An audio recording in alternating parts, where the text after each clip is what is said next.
Hello, everyone, and welcome to episode 232 of the High Sensitivity Podcast, and thank you for listening. If it's your first time here, we talk about video game and movie news, as well as we watched or played over the week. My name is Barry, along with my fellow co hosts that are also marked safe from buying the PS5 Pro. Craig, safe. Checking the umpire. Consider me the second safe Craig in the neighborhood. Look at that. But what's not safe is the news. The news is a dangerous place. It is very dangerous. Yes, Dangerous it is. place. So, and I'll kind of just lead off with what I use the transition for. PS5 Pro reviews are it. And it is to say the least. Now, you're talking to someone, and the amount of research I've done on this system is beyond ridiculous because I contemplated it. I have the disk drive if I decide to get one of these things. But in case any of you are thinking about buying it, let me try and inform people about this system. So, impressions on the system are that it is a noticeable upgrade in frame rate. You will be doing the 60 frames a second, and you are going to get picture quality similar to what you get on a base PS5 in fidelity or graphics mode. So now you're getting that fidelity in graphics mode, but instead of being at 30 FPS, it's 60 FPS. Is pretty much what a lot of these games are getting at. When it comes to the difference visually, you have to really be sitting close to your screen in order to really even tell the difference between all of it. The reviews show that PSSR is a very good system, and it's in its early stages. It'll only get better from here. But the main complaint right now is a lot of the games that support this, or nobody has really made games with this system in mind. So we have a bunch of games that people have already played and already beaten, or now get PS5 Pro support. And if you're an avid gamer, especially someone who gaming is their hobby, I understand where you'd think, okay, I want to get the best out of my games. I want this system. But if you also probably have a backlog that's bigger than Mount Everest at this point. Yep. A lot of those games that aren't PS5 exclusives don't have PS5 Pro updates yet. So you're not going to see those benefits until we start to see developers take advantage of it. Now, a lot of people were comparing the two between the PS4 Pro and the PS5 Pro. Main difference, of course, is price. It was a big jump going from 1080p to 4K, so we did get a lot of that going on with it as well. But until we start to see more developers bring and support the PS5 Pro, I really don't see a reason. If you already have a base PS5, I think you can wait. And who knows, maybe you get a price drop or something like that. But it really doesn't help that it feels like Sony is trying to be this Apple of video games competitor, as in many of the reviews that I've watched. You know, they took a reason to, or they made a reason to take out the disk drive. We kind of like Apple took away the charging block for your phone. You know, it's all about giving the consumer choice, but it's like, you're not really making anyone's choice here. You're just forcing people to buy your stuff and build bigger baskets with your devices. So keep that in mind. But now that I'm done kind of rambling about it, what do you guys think of it? Do you guys have any questions? I could probably answer them, to be honest. I don't have any questions, but you bring up a main point, which I think a lot of other people who are considering or even taking a look at it, a lot of these games we have beaten. And if you're a relatively avid gamer, and going to your point again, Barry, you're not going to go back. Most people, let me not say all, most people are not going to go back and just play Spider-Man 2 again because they have the Pro, without some type of thing to entice them. And fortunately enough, Sony does make a system that tends to last until the next generation is released. So we're not all on this podcast every week saying, "Oh, my PS5 decided to not start up today. Like, that's just something that you don't really hear of as much. So, as far as myself, it's nice to know it exists, just like when the PS4 Pro exists. But I felt the same way when I had the PS4 and I was looking at the PS4 Pro. It's like that was a bigger jump, you Yep. know. And but still, my system works. It looks great. I have a TV that makes it look great. I'm not going to go out and necessarily buy the PS5 Pro unless mine fails for some reason, like so. That's kind of where I stand. Craig, I don't know. I don't know if you're in the Um, same boat. the only thing that popped into my mind, and like obviously I'll talk about it more in games played, but Dragon Age, right? Veilguard. Yeah. Yeah. Um, when I started playing that this week, and I started in fidelity mode, right? And not just on my Xbox. I was on the Xbox, and it looked great, but it was choppy, right? So I moved it over to performance mode, which drops it to 1080, but it's 60 frames. I'm like, okay, this is so much better. So the first thing I thought of was like, oh, I wonder if on like the PS5 Pro you could do both. Nope, Not they don't yet, have. Yeah, not yet. but it And is a that's PS5 Pro. correct. Yeah. But as of right now, no. Mhm. Right? If you put it in fidelity mode, it still locks it at 30 frames. So like you're saying, we are kind of at a point that like maybe 6 months, a year from now, it's worth it. Maybe. But as of right now, unless you just didn't have a PlayStation, I don't even know if my PlayStation broke down tomorrow, I don't even know if I would pay the extra to get a Pro or if I would just get a normal one again and get a disc with a Mm, disc drive. I don't know if I would that's a spend Yeah. good the question. extra, $200-300. That's a hard ask for something that I'm not going to see any benefit of, because everything they've listed as performance mode, I wouldn't play any of it. I've already played them. There's just no point for me. That's all I'm saying. For me, it's a tough one. Especially, yeah, especially when some of the visuals you're not even going to just like notice the difference, like you said, Barry, unless you were sitting up right next Yeah. to the To your to the screen. Yeah. screen. Yeah, so I don't know. Yeah, like it's a tough decision. I personally want to see where we are when Monster Hunter Wild comes out. Maybe we'll Mhm. see if that takes advantage of it and how well it does. And then we also need to see what GTA 6 is Yeah. going to become. That game seems to be massive, and it's hard to believe that, these systems can handle it the way, everyone's talking about GTA 6. But just a quick comparison, a lot of people compared, of course, to the PS4 and the PS4 Pro. Eventually, down the line of the regular PS4's timeline, a lot of games were made in the PS4 Pro format with that console in mind.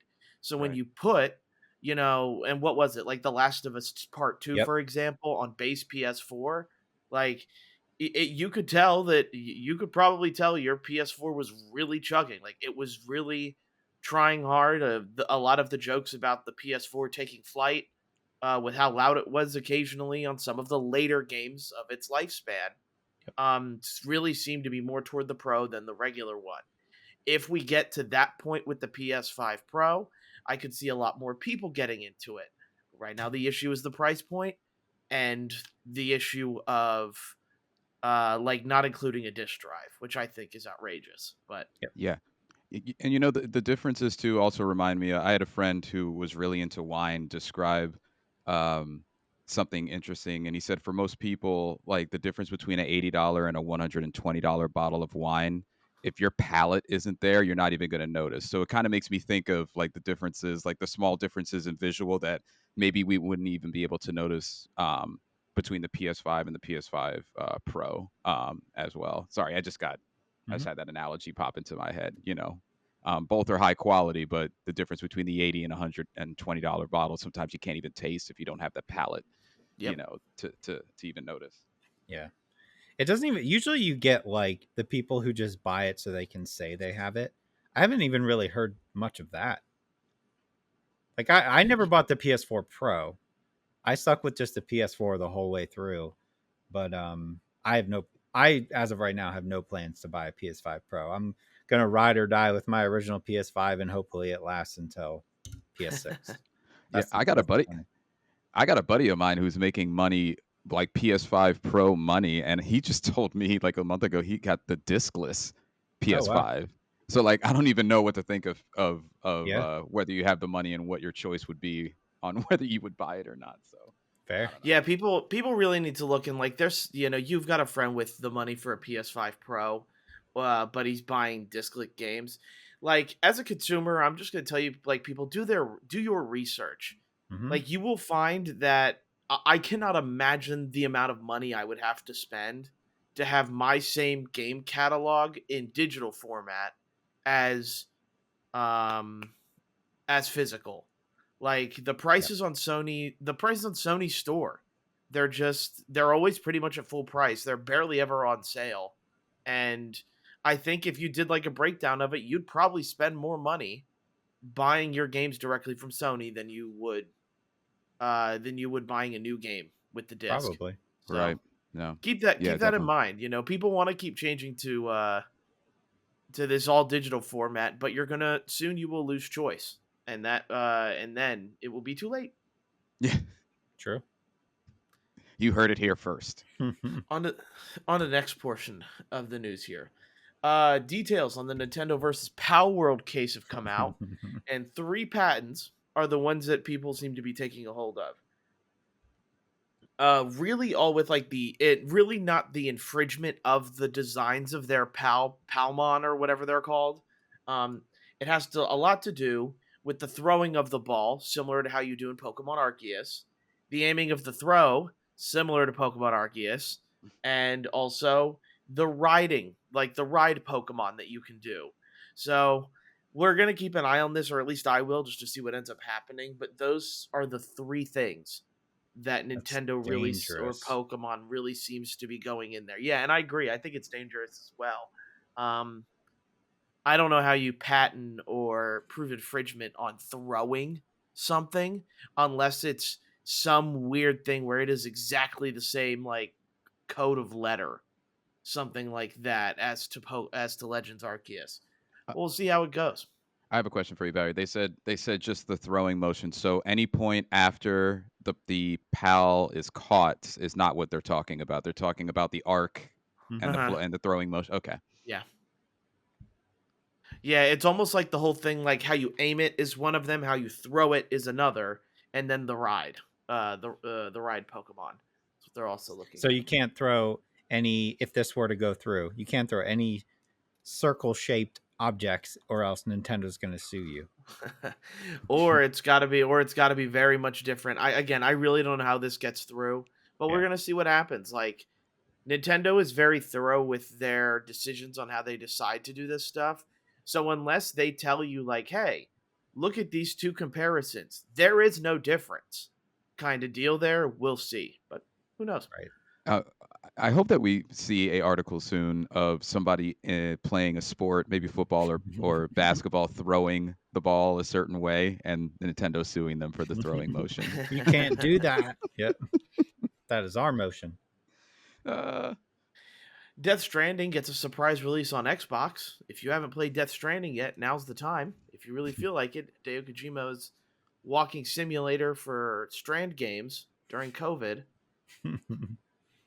Still never finished it. Probably won't, but Me neither. We'll see. yeah. Now we'll get into some movie news this week. So, as we'll talk about later in movies or TV shows, Arcane Season 2, Part 1, Yep. is out.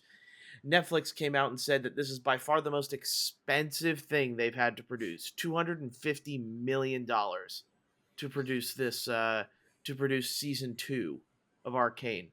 And we'll talk about it here in a minute. But Arcane's been like troubled by some like delays and stuff like that. But it is, when you guys watch it yourselves, you guys have to let me know whether or not whether or not it's worth it. Fair. no, most definitely.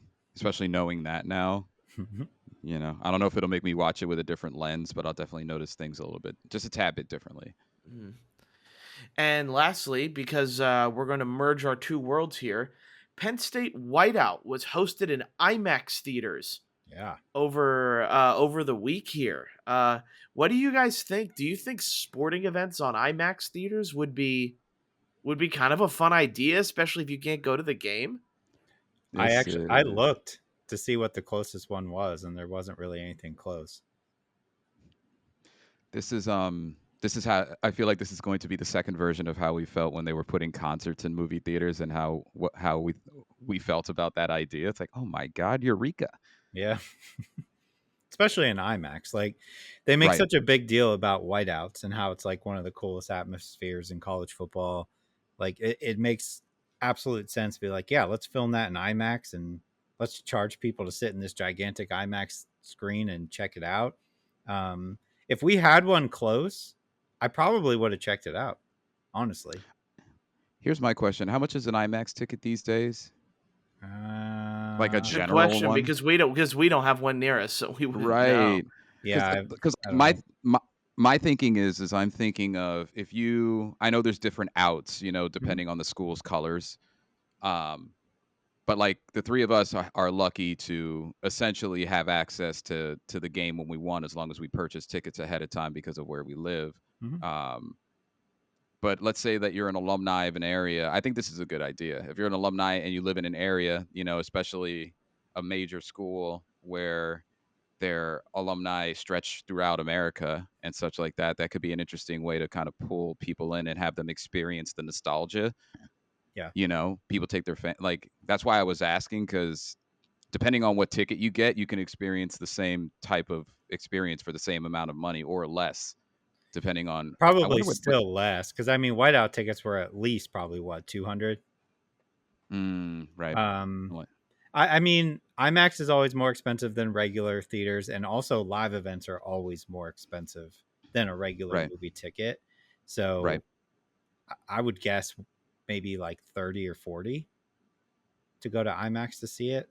That I don't know. Yeah, That's it's just a guess. $25. $25 is what I see here. Okay, it's not bad. It's not. I was really hoping somebody like posted a review of it or Yeah. something, but no. Nobody Eh. snuck the old camera into the bootleg camera I, into the theater. I don't even need the camera. I just wanted people to tell me like, yeah, this was a cool experience sort of deal, but Right. nothing on the internet as far as I can tell. Hmm. I mean, Wait and there's see. already I don't remember the name of it, but there's already like a screen where they do like on the field camera, so it looks like you're there. Yeah, it's in Um, Texas. Yeah. yeah, like so they already have something like that going on, so it feels like next logical step is like start putting those everywhere. Because I would definitely go to some of those. Yeah, we'll have to see. But I just thought it was a cool idea. Maybe we start to see more sporting events like that get broadcasted or put through an IMAX theater, which Right. I think for certain people, especially like, you can fill up a theater full of like, let's take for example Penn State fans. Like, Mhm. you probably get something pretty similar to, how it feels to like be at the game, Mhm. I'd imagine. So, I hope we continue finding creative ideas like this to do with theaters, because, like, to be honest with you, the video on demand and watching things at home has taken away from the theater business. Mhm. Not saying every theater is, out in 6 months, but I know that there are certain areas where theaters can use business. So concerts, IMAX having college games, I think that's all like good ideas of Yeah, creativity. I agree. I think they're being smart about finding other ways of revenue besides just movies.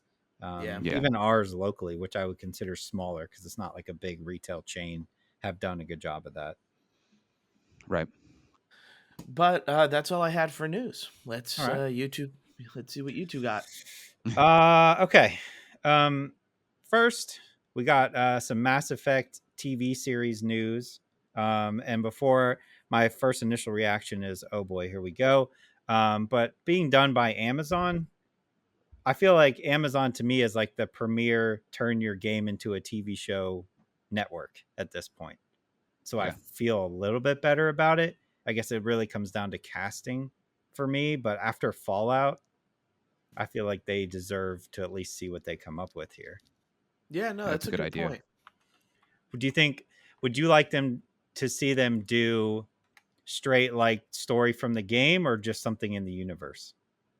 kind of like Fallout Something did. in the universe. Yeah. Think Don't so? focus on the Commander Shepard. Like Okay, make an original story, because like the they thing is can. he's part of Spectres. Right. So Right. you can really go however you want to with a lot of that.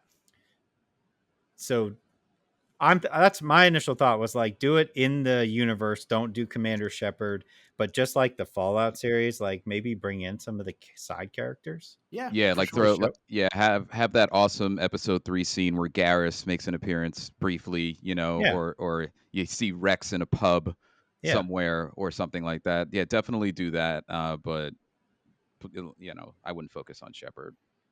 Yeah, it'd be tough. I don't know. I mean, they haven't done that yet. Even the Lord of the Rings stuff was like not redoing Lord of the Rings. It was Rings of Power. So um I'm excited. I'm excited to see what they come up with, and hopefully it's good. Um Hogwarts Legacy. We got some more updates. That is a in progress. We knew a sequel was coming, but has become a top priority. Excited? Do we still care about Hogwarts Legacy? Yeah, I'd like to see another one. That game was good enough for, I think, a lot of people, and got a lot of Yeah. people into gaming. Where I think, let's get another one started up. Let's see what they can do. I second that. Was that the beginning of last year? Yeah, Yeah. That was like the first game most Everything of us like blends played. together. yeah. I But literally we was just remember where talking. Hogwarts Legacy was. That's pretty impressive. I was just talking the other day with my wife, and same thing. We're talking about Lego Horizon coming out, and when I was like, she's like, "When was the last one?" I was like, "Oh, it was Lego Skywalker Saga, which was like a year ago." She's like, "It wasn't a year ago. It was 2022." But I don't know why I was feeling like it just came out. It was forever ago. Mm-hmm. Right. Coming up on Blends 3 blends. years. Yeah.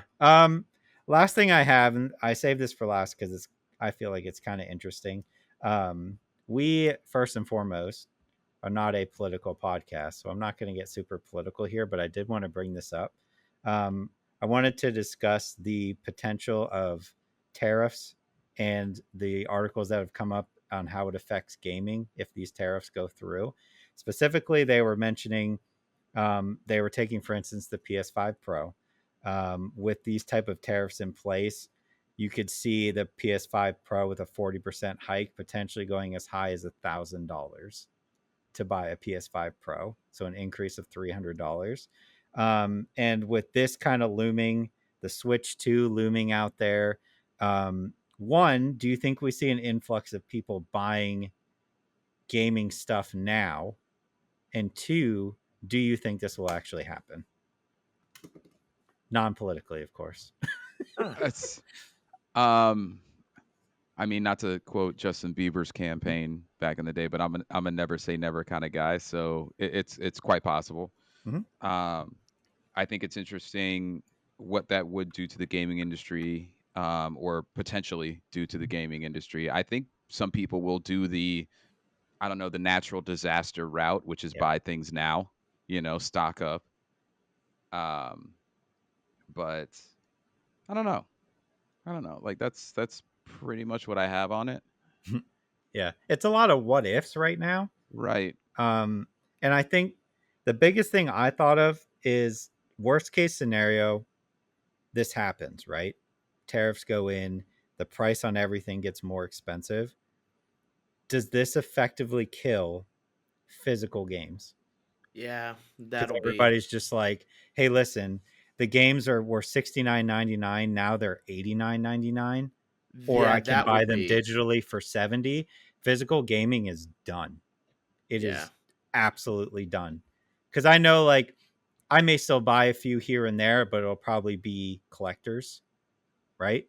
But I think the general public has gotten away from physical games, obviously. I think Hmm. that would just absolutely crush it. And everybody would buy digitally, which in turn, I think makes the decision for Microsoft and Sony to maybe pivot away and like, all right, both of our consoles now, no disk drive at all. We're done, right? We're just going to Right. go fully digital from here on out. That's If that, very real. That's yeah, very, Yeah. very, very Yeah, possible. yeah, because I'll be honest, like this hobby gets any more expensive with like the price of yep, games. Like, you have to start looking at, now I can't get all the games I want to get. It's yep, kind of Right. deal there. So now you're making me pick and choose, so I can't support the smaller games because I'm too excited for Ghost of Yotai or something like that. So Mhm. it definitely has to be kept in mind. If take that one for example, obviously it would be too soon for it to affect a game like that. But say the choice then becomes you buy it physically, because I know you both do. You pre-order a physical copy and it's $89.99, or the digital edition is $69.99. Do you still stick with your physical? Like, especially if it's like more than one, like Kingdom It has Hearts to be. 5, sure, Yeah, it has to be the probably. right You're going game. physical? It has to be the right Probably, game. yeah. I think for the right game, I would do that. But I think for every other game I'm interested in, yeah, why wouldn't I go digital? Okay. Saves me 10. Because I know Saves me I 10 would, but, bucks. but I know Yeah, you guys are more diehard physical. I'm still physical, but like you guys are definitely way more physical than I am nowadays. Yeah. Craig, what are you're you the I laughing same about way. over there, Craig? Yeah, what are you laughing about over I there? don't nothing. Let me put it this way, Craig, to put it in Yeah. perspective. Like there's two games that I want in February, right? Mhm. Wilds, I'd probably still get the physical, Monster Hunter Wilds, Okay. but like the other one, oh my god, why am I forgetting that entire? It's the pirate game coming out. Yakuza. Yeah, like a dragon. Thank you, Yep. Like a dragon, because it's not like necessarily like infinite wealth esque. Sure. It doesn't feel like I would probably get digital if that were to happen today. Do you think that collector's editions now would go from 150 to 250, Absolutely, yes. 300 to get that Yeah, stuff imported over now? Does it double? yeah. I I have a hard time justifying $150 for a collector's edition. I ain't justifying 300. You're out of your mind. No, There's no no, way. you're right. Yeah, I'm just like, I hope it's all kind of like everybody blowing out steam and that doesn't come to pass, because I would hate to see physical media die because of that. But it is something very real we have to keep an eye on, unfortunately. But that's all I had. Give me All some right, I good have a. news. All right. Well, let me click away from this one. I was gonna. Dang it. uh, I have a couple of rapid fires. House of Dead is getting a film. Ooh. That's supposed to be coming soon. There is Paul W.S. Anderson, who directed Resident Evil, is also going to be Oh boy. the director for that. The production kicks off in like mid or late 2025. People like me or anybody who had a chance to experience that game, I know that we're probably going to hopefully get a better rendition than the what was it 2004 House of Dead. There's a House of Dead Yeah, movie it's already. terrible. It's terrible. Mm-hmm. It's terrible. I hope they have some type of first person, like I don't know, like a 10-minute segment where it's first person, because like I want something to mimic the actual game, which that was one of the better things about it. So there's also Outlast Hmm. is becoming a movie as well. That could work. Um, yeah, I have less info on that one, but I know it's a partnership between Lionsgate and Outlast developer Red Barrels. So a couple of scary games that are getting their movie or TV screen. And the last thing I had was more of a feel good story. So everybody knows that Silent Hill 2 is out. Many people, including myself, are still playing it. There was a Reddit user named Dale Robinson that found a insane Easter egg in there. So in the game, there's a bunch of cryptic photos that you can find throughout the 12 to 15 hour experience. In total, there's 26 photos. Each of the photos have a certain number of objects in there, and usually some cryptic phrase or something along those lines. Well, this Reddit user found out that if you find all the photos and collect the amount of objects and take the one word that's in there or words in there, you could actually, or sorry, a letter in there, you could spell out a phrase. So he did the due diligence, looked it up, and did all the research. And when he compiled it together, the sentence that ended up forming was, "You've been here for 2 decades." So Silent Hill, I forget which portion of the development team, but immediately got on X or somewhere and said somebody's finally cracked the code, so on and so forth. So that's something that they did plan in there. But it is pretty nice because I mean, Silent Hill has been around for over 2 decades. Yep. So people are alluding to that. People are also um, associating it with a fan theory of that character being in a continuous time loop in Silent Hill 2, which is a fan theory about that particular game. So just another fan doing all the work and finding something awesome in a game. But that was really interesting to see in the news this week. I did really like that. I thought it was cool because I never have the patience to figure that kind of stuff out. I always just wait until somebody else finds it. But very cool. Very cool Yeah. small little thing they put in there. What But yeah, else that's is all I have. cool is the games we played this week. Yeah. I have started the great catch up at this point, so we'll start to get into that. I have, as of today, I have stopped playing episode Aegis because it is actually longer than I thought it was. So, in an attempt to get to other games, I have to stop playing it. Right. Smart. So, I'm working on the finishing campaign for 6, Black Ops 6, Space Marine. Okay. 2, finishing that one, and also Dragon Age as well. Cool. And trying to get them done. Okay. Got it. Buckle up. I have a lot of games. I only watched one thing this week. I was playing a lot of games. First and foremost, smallest one, the Pokemon trading card game app. Pocket, yeah. Yeah. Started that. I started playing for the first time in my life StarCraft 2, which dropped on Game Pass. I played a bunch of Dragon Age. I finished Until Dawn, the remaster. Finished playing through that again. And just today, so I'm very early, I did start Slitterhead. Oh, I need to hear early takes on that. Yeah. So I'm kind of where Barry is. I grabbed my mustard because I'm trying to catch up on some things. So I haven't put Metaphor down. You didn't beat it, right? Not yet. Yeah, you had to have finished it. I didn't finish it because Craig. No, it's fine because what I wanted to do is I needed something a little bit different. So I'm playing Astrobot and I'm playing Metaphor on the portal because the end portion, and this doesn't ruin it for you guys, it's what Atlas or many things do. There's a couple of dungeons that take a second. Yeah. And you want to beat them so that you can face the final boss at full power. So, I mean, I only have 10 days left in the game.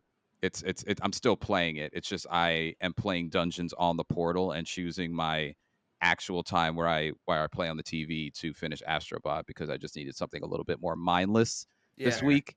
Fair. Which Astrobot is still dope. Haven't beaten that, but anyway, that's basically what I'm doing with those two. I had the opposite of Craig's week. I watched like 4 or 5 things this week, so I'll have more to say there. Perfect. That works out well. Okay. I guess for the most part, like what I'll just say is really like out of all the games I've been playing, I think Space Marine gives me probably the most fun I've been playing out of all of them so far. Okay. It really does feel like Gears of War without needing to be Gears of War, and it's just a kind of a technically impressive game. I'm always impressed with just how many enemies they're constantly throwing at me all of the time. It's like, wow, this game is like actually like hordes and hordes of insect monster type things, and I'm just mowing them down, and it's fun in that aspect. And then Dragon Age, I'm still playing. I've been sort of getting into it now, starting to do some of the other quests and get a hang of the combat, which I think took me a little bit longer than I expected to get a hang of the combat. But what class are you?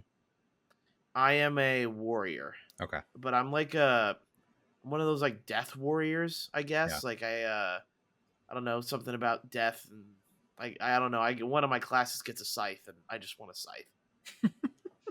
Fair. Do you think that Space Marine, like I feel like this happens every year, is one of those great games that's like already forgotten? Yeah, absolutely. Yeah, like I keep forgetting about it. Well, and I think with the issue is like people see Space Marine and they go, "Oh, the Warhammer franchise." And Right. it's like it is so much more than just the Warhammer franchise. Yeah. Uh, it's a continuation of the first game and does a really good job of respecting the first game. And then on top of that too, it's just one of those things where people kind of are pushing it to the side because it's a third person Gears of War like type game. Right. But that's doing a disrespect to what this game is, because it is so much it is so much better than just something to throw into the Gears of War type and call it a day. Like it does a lot of things well, and it's also a lot of fun.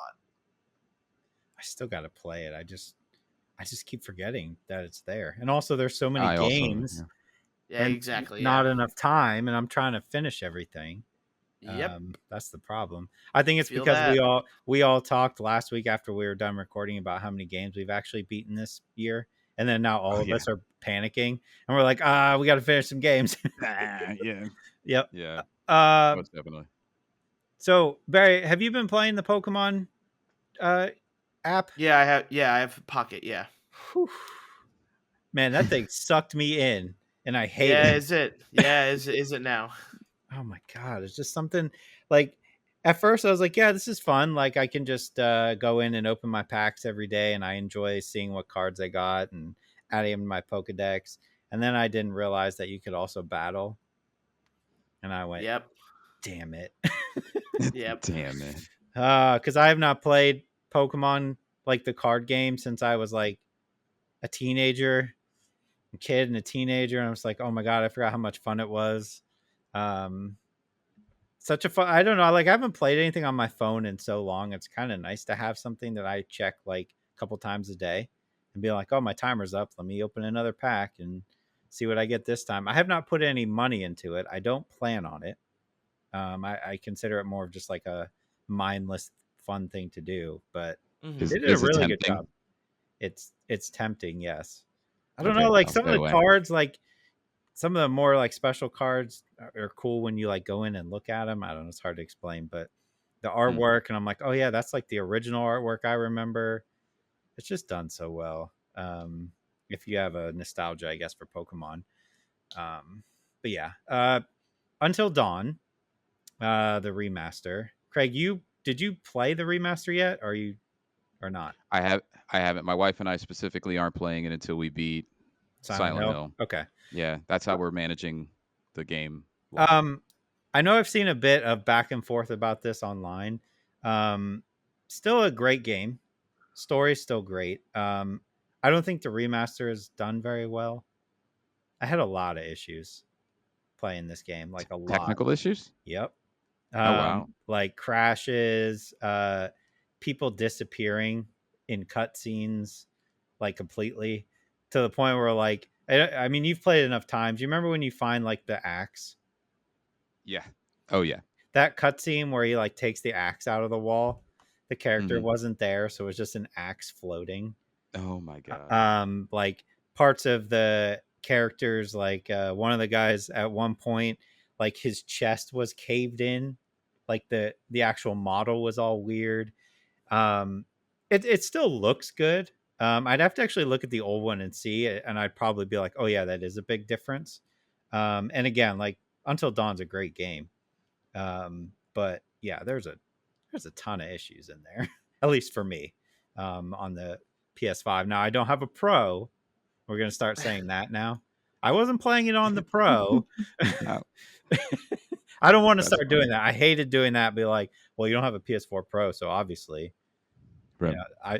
I played Last of Us Part 2 on a PS4 and it was fine. Um, so yeah, cautious on that one. I would not pay full price for that thing. Damn it. Yeah. StarCraft 2, 1 and 2 dropped on Game Pass this week. And I started playing 2.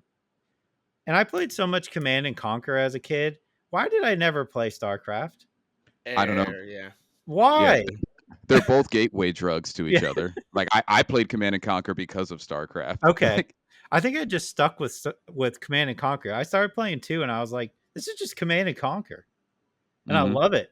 It's so much fun. But again, there's a million games, and I was just like, I was playing it, and I was like, I need to be playing other games.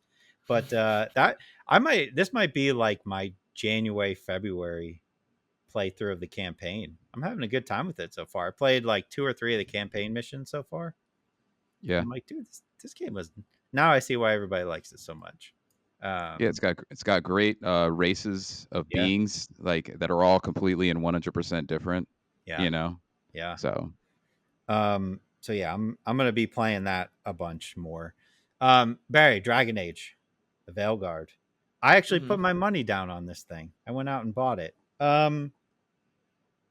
Are you like on the fence or how you feel? I'm feeling pretty good about it so Okay. far.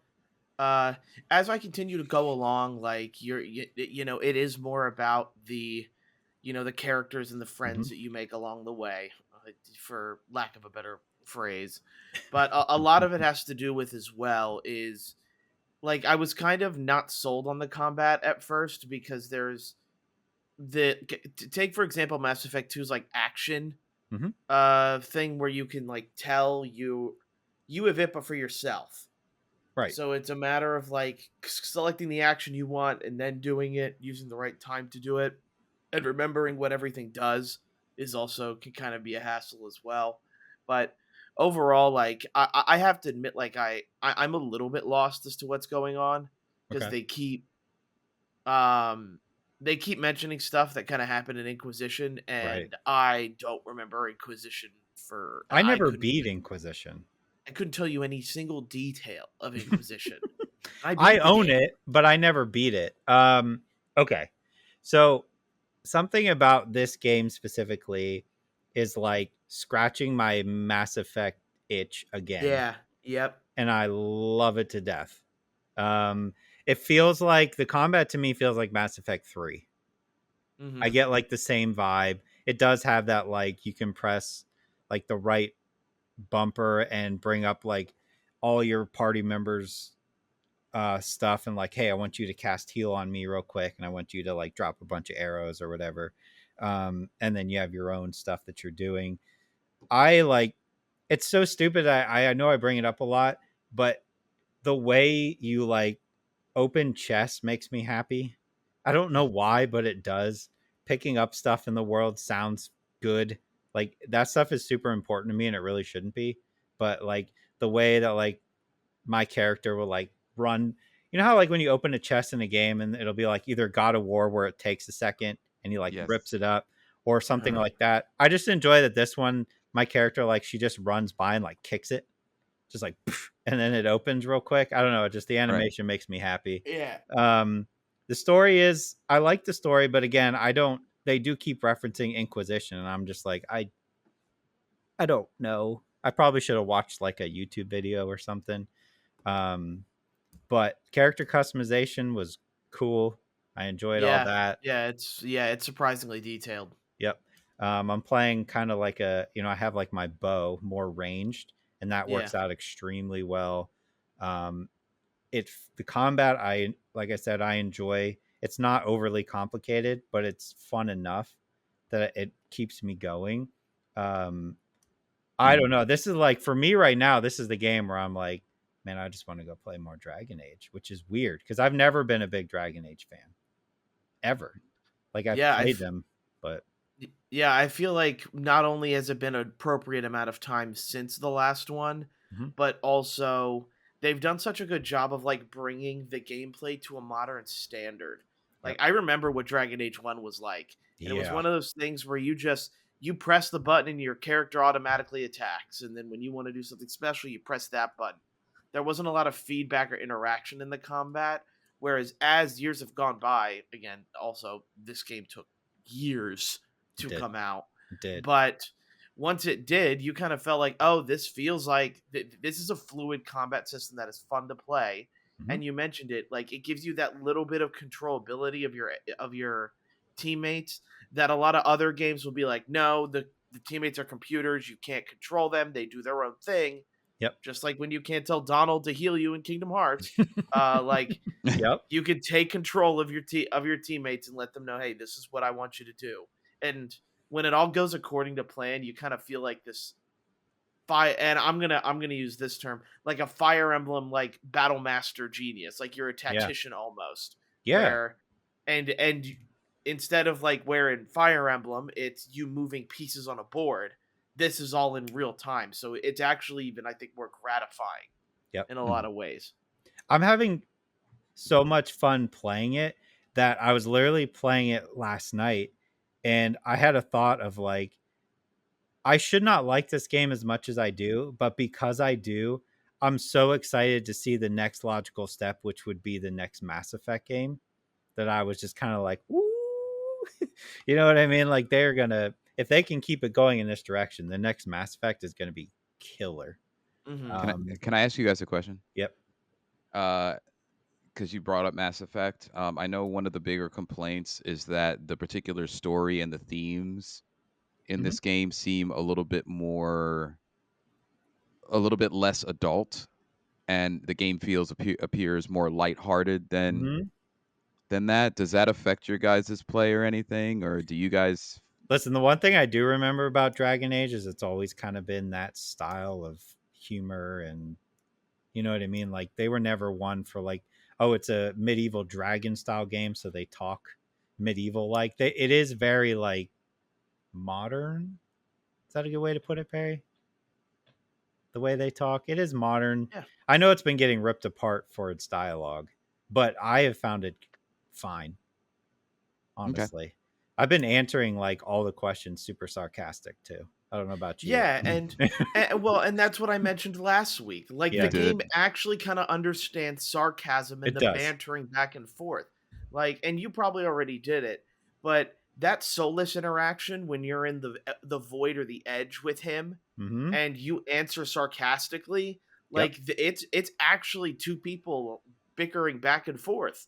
And that's what I really liked about it. Like and they don't penalize you for being sarcastic. Yeah. Right? Which I think is awesome. Like I can do a sarcastic answer, and then at the end, just like in Mass Effect, where it'll be like, oh, you still gained favor with this person, even though you were like kind of being an asshole. You know what I mean? You're just like, yeah, I want to play like that. Give me I never got to do like the Paragon or, you know, like the evil Mass Effect, because I always couldn't bring myself to do it. Renegade. So this kind of lets you flirt the line a little bit, where you're like, no, my character is good, but also at the same time has a bit of humor and is like quick-witted, and it makes it so much better. Yep. Now I haven't gotten to any of like the cringy scenes that people have been posting everywhere that I've seen. I haven't gotten to those yet. So I don't know if it changes, but like you said last week, they're talking up this ending so much. I'm like, you know, it started off good, and like I'm still having a blast. Like if this ending is crazy, this thing's gonna like catapult up my list this year. Yeah, it's gonna like fly all the way up there. So yeah, I think it's 100% worth it, worth the money. I'm glad I bought it. Just real quick, since I haven't played it much, Slitterhead, I plan on playing it more this week. Very weird. You have to keep in mind it is a smaller studio making this game, so it is not like a triple, quadruple A polished game. It does look a little rough, but for the amount of people who always complain that they remake stuff, they remaster stuff all the time, this is the kind of stuff we should be supporting, because it's something completely different. Not quite what I was expecting, whereas like when you're in combat, the focus is on just constantly switching bodies that you're possessing, which is cool. When you switch, you're playing as like a entity. When you switch to a person, you gain like damage buff for like a couple seconds. So they're incentivizing you to switch, attack, and just kind of like move your way around and constantly confuse the enemies, which I think is really cool. It's just a weird game, man. I think we knew that was coming, but we knew that. Yeah. Most I'm definitely curious enough to see where it goes, but we need this weird stuff out there. Like, give me this, give me more Stellar Blades. We need that, or else we're just going to keep getting Last of Us remastered. Barry, did you hear what he said? Yeah. I did say that, like, but I feel like everything is remade and remastered. Like, this stuff's nice every No, it's true. Yeah.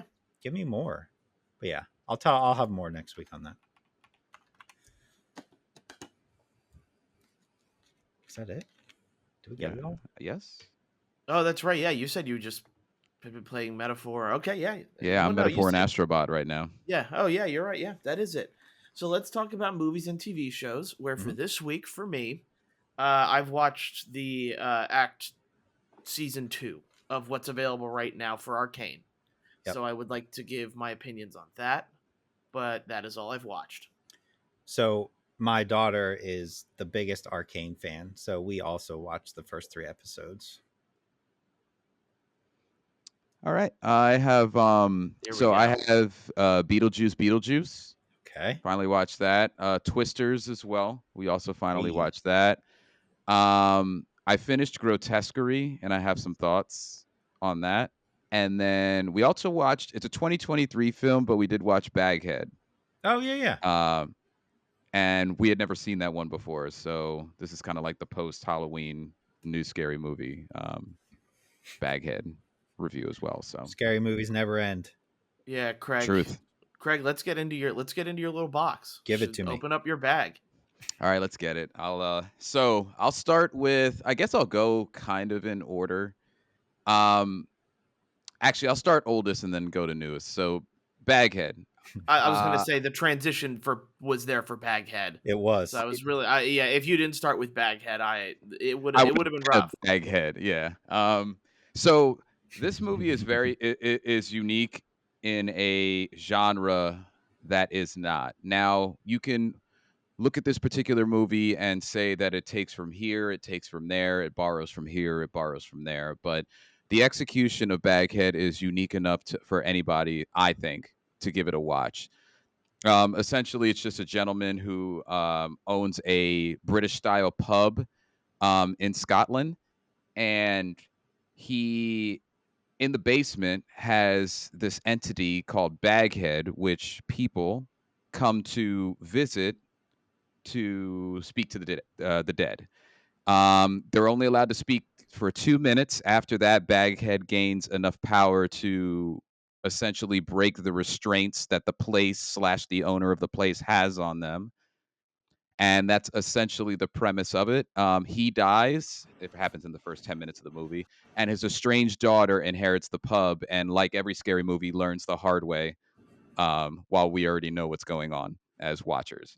So it borrows from a couple of different things. The 2 minute thing reminds me of Talk to Me. You'd have a specific time limit that you could talk to the dead before things go bad. And there's other things that the movie borrows, but the execution of Baghead, it's not a jump scare type of movie too much. There are every movie, at most, if not all scary movies, have one jump scare. But they have something here. The characters do a good job. There's one particular person that you meet in the beginning who has a presence throughout the movie that I wasn't expecting either.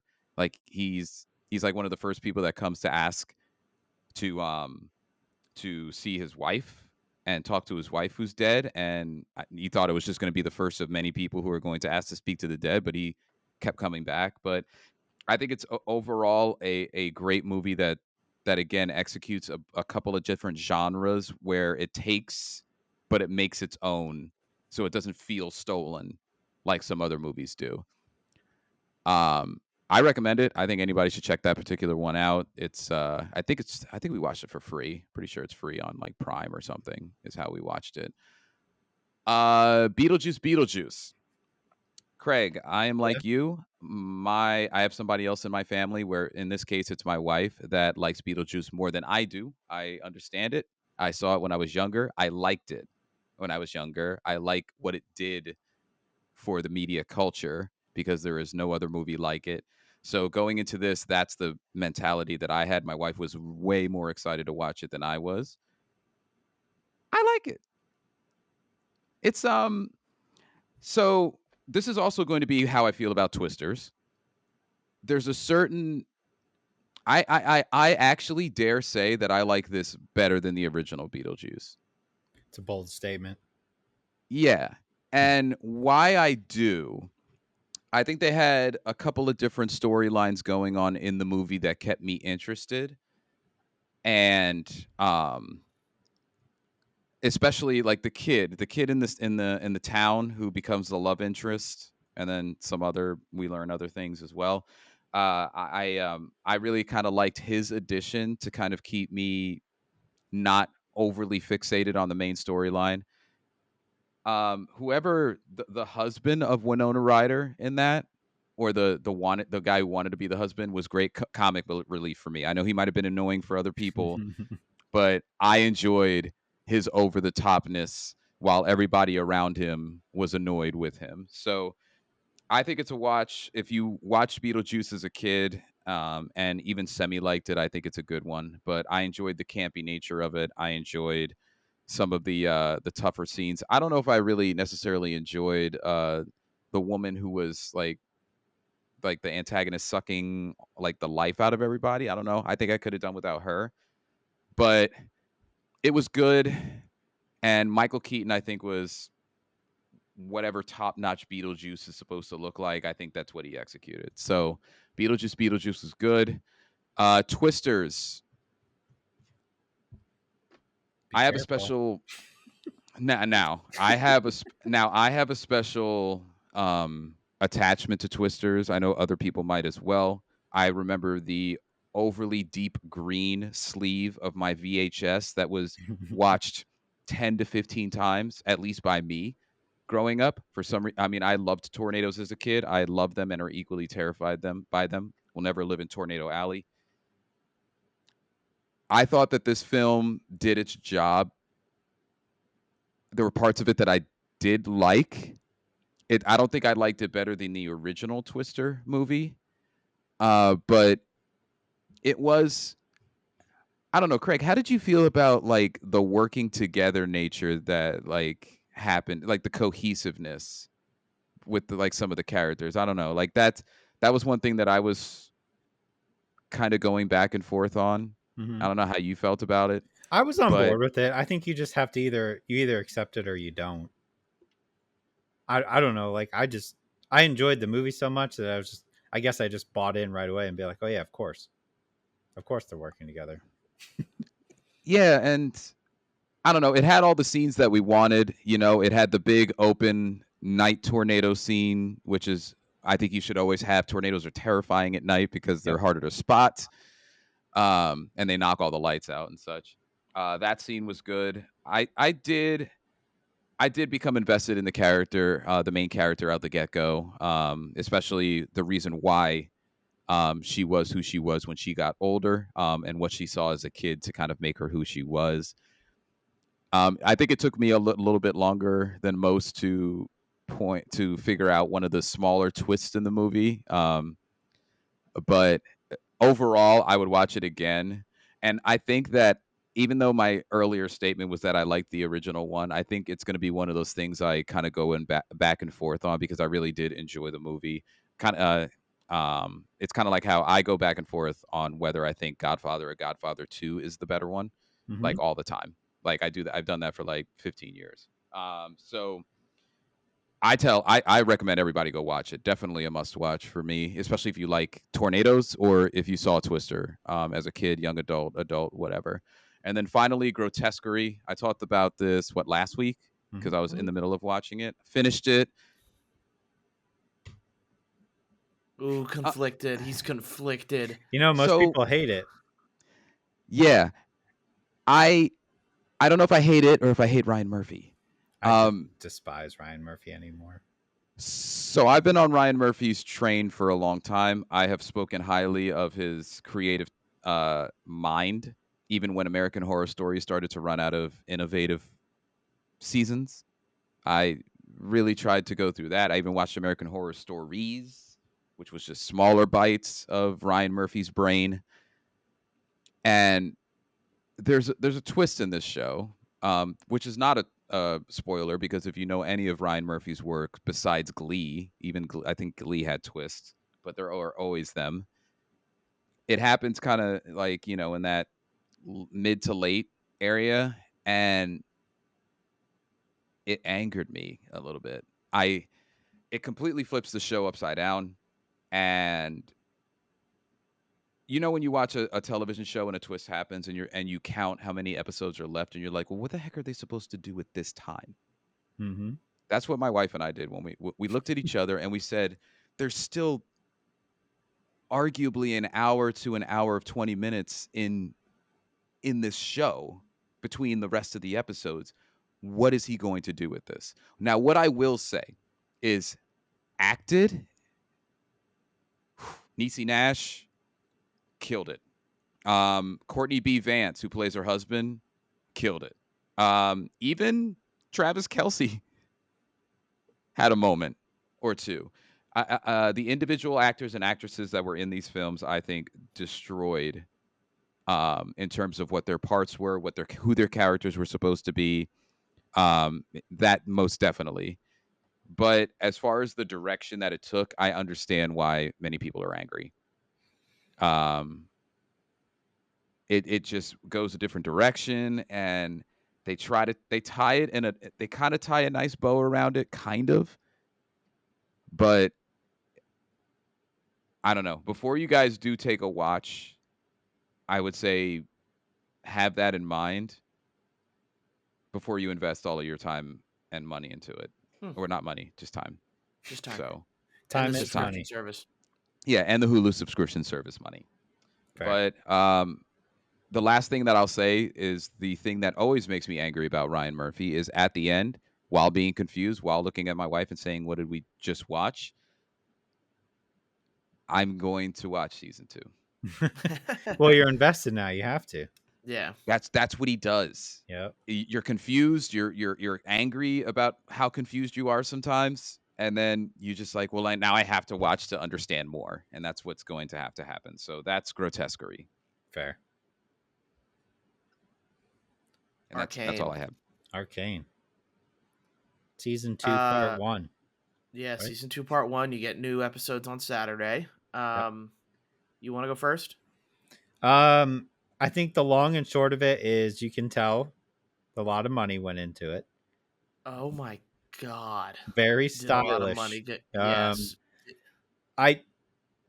There's a lot going on that at times I was like, what are we doing? Okay. All right. Yep. Like, this is not a show that you can watch and look on your phone at the same time, I don't think.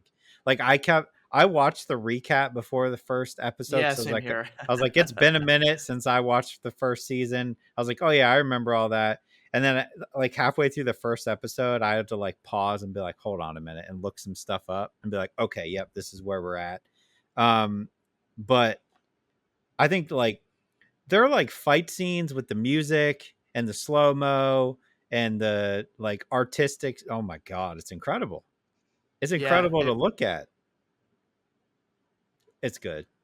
It really is. I can't express enough like how, you know, like you mentioned, like this can't be something that you like kind of watch Yeah. like while on your phone, because I admit I'm the same way, but I almost feel like it's not hard to do that because this show demands your attention. Like something stylistically is happening that is cool, or that it's or that it's, you know, it's fun. The final episode of the 3 episodes that are out right now, I think, is like literally a masterpiece in some aspects. That the way they're flipping back and forth between what's happening like to the Arcane and then what's happening between Vi and Jinx, I just think like that flipping of back and forth is just one psychedelic and the other one is just full on like fighting and stuff like that. I admit I am a little confused what's going on, and that's even as someone who watched the recap episode as well. But there's so many characters, and they keep trying to add more in as well. Like there's the one there's the one character now that like abducted the other one, and you know exactly what I'm talking about. And I'm like, who is this person, and why are they here? Why is this a thing now? Why am I more confused? Stop adding characters.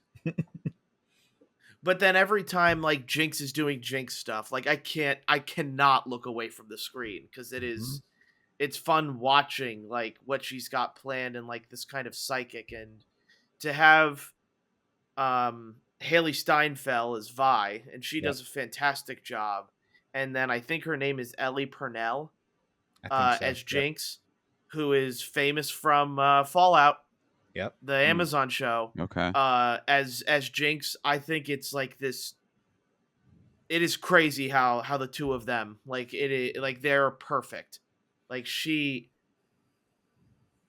hit Ella, and I guess I'm more impressed with Jinx's voice actress because she hits these yells, and it's Yeah. like, damn, like it's one of those things where, uh, I'm trying to remember what it was, but like they mentioned like how Harry Potter, like in his movie, like they were screaming and they had to like cut it out or something because it Mhm. was like so emotional or something like that. Like I feel like that's what this show does in a lot of Yeah, ways, but the second episode when she's like sneaking out and they have like the tear gas and she gets yeah, outside and she just like does the yell, and she's like yeah. crying.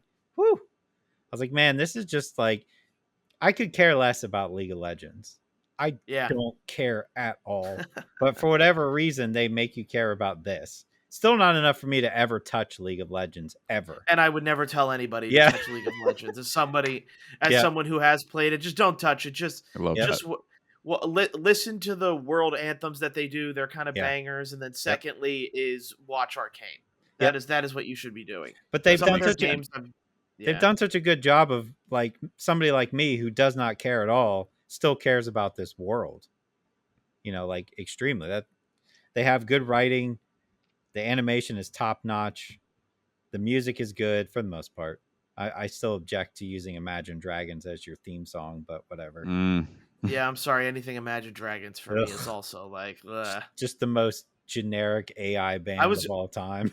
Yeah, I was really hoping for like a new theme, and then the moment it was still My Enemy, I was like, Ugh. God, Yeah, just why? do Why are we something still else. doing this? I mean, they must be popular, right? Imagine Yeah, I know Dragons. they are. Somebody's listening to them. Yeah. Yeah. Yeah, I mean, only the everybody knows that millions of song. people. Yeah. Yeah. Right. They're just, I don't know. Something about that band makes me angry. They're just so like, they're just generic, man. Like if you just put, I can't think of like a more generic band. Maybe Nickelback. I don't know, but like even Nickelback switches it up. Like every Imagine Dragon song is exactly the same. Right. Exactly. I don't know. I might have to do a deep dive just to see if that's the case. Like every chorus sounds check the myself, same. yeah. Ugh. Yeah. Yeah. But anyway, besides that, the music choices are pretty good. Like, and they change it up too, right? Like the Linkin Park's new song is in there, but they like slow it down. And I was like, oh, this is a very stylish choice. Yeah, you should be watching this, Craig. What are you doing? I was thinking that when you guys were describing it. That new TV I just helped set up for you Yeah, is Arcane. that's gonna look really good on that TV. Like it is, there is no doubt in my mind. Yep. I don't know what happened because you were talking about it last week, Barry, and I'm pretty sure Craig and I both nodded and we're like, "Wow, we're gonna watch that," and then it left my mind. Look, so it has this show has the weird effect where it's saying that the episode are 40 minutes. Yeah, but I swear I sit in. No, I swear I sit in front of the TV for an hour. Oh, really? Like, yeah, it feels longer, and I feel like that's like a strange thing for me. But you can look 40-minute an episode. You can get through this in an hour and a half. Oh yeah, right? yeah. That's true. Oh yeah. It's 40, but when you factor out the intro and then the when credits, you start pressing the skip intro, then you're doing it good. Then you're at like 30. You're at like 30. Yeah. You're at really 30. Hilarious. But they do cram so much into 30 that you have to pay attention, or else like you're gonna be like, wait, hold on, what is going on? Yeah, because there's like 8 different storylines, but they're all good. Okay. Yeah, but what's not good is the ending of the podcast. Aww. We have to leave you guys as we weekly do. Darn. If you are listening on your podcast listening platform of choice, please make sure to leave a review, leave a 5-star, leave a thumbs up, like it, whatever they have you guys do in your podcast listening platform of choice. If you're on YouTube, please make sure to like and subscribe, comment below on do you have a PS5 Pro, or are you marked safe from buying a PS5 Pro? And is it worth it? Convince me to buy it. After all of the research I've done, just convince me to buy it. We'll see what happens. Or we'll see if I can be swayed. There you go. But Don't give him we any more reason. Yeah, Right. please don't. But thank you all for the support that we always get every week. I always appreciate it. And we will see you guys next week. Enjoy your week, guys. Bye. Bye, guys. See ya.